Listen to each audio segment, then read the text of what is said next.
Presidente, mirë se keni ardhur, qëllimi i vizitës suaj sot në këtë ditë të shtunë.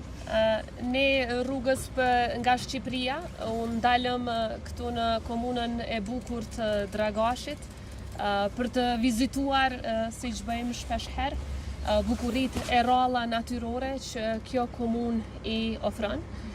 Dhe natyrshëm, me qenë se isha këtu, deshtëm të ndalemi edhe në takim me kryetarin për ta uruar për mandatin e ri dhe për t'i uruar suksese dhe kryetarit edhe gjithë ekipit të tij punëtor, të cilët vazhdimisht punojnë për interesat qytetarëve të Dragashit.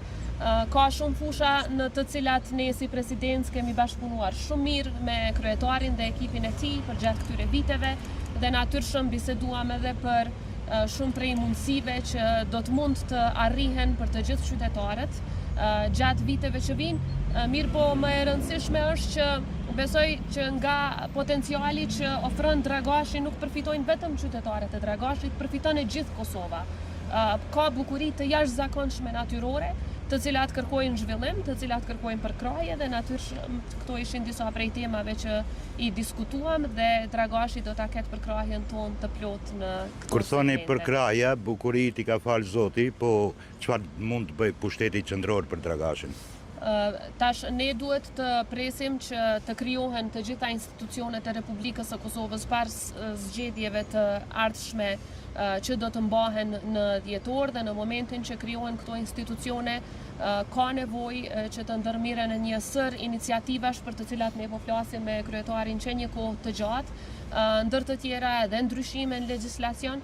Unë mendoj që turizmi malor është një prej sektorëve që mund t'i jap më së shumti Kosovës. Zoti e that me të drejtë i ka falë Kosovës bukuri të jashtëzakonshme natyrore.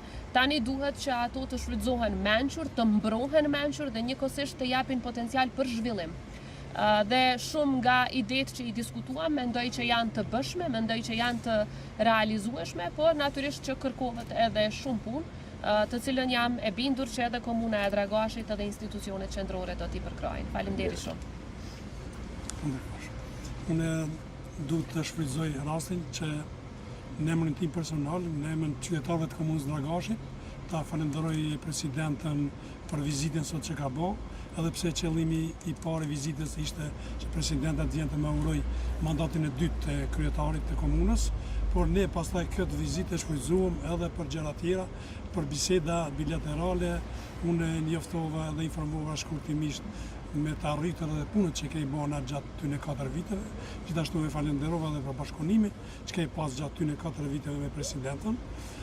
Po një ashtu biseduam edhe për sfidat që na presin të ardhmen, problemet që kemi pas me qeverinë qendrore, gjithashtu biseduam edhe për problemin më të madh që e preokupon Kosovën është zgjedhja tash edhe krijimi institucioneve qendrore sa më shpejt të mundshëm.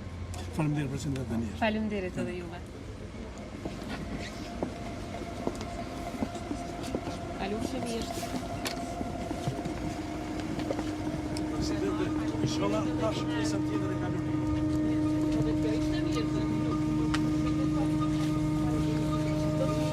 Faleminderit shumë, ju uroj sukses.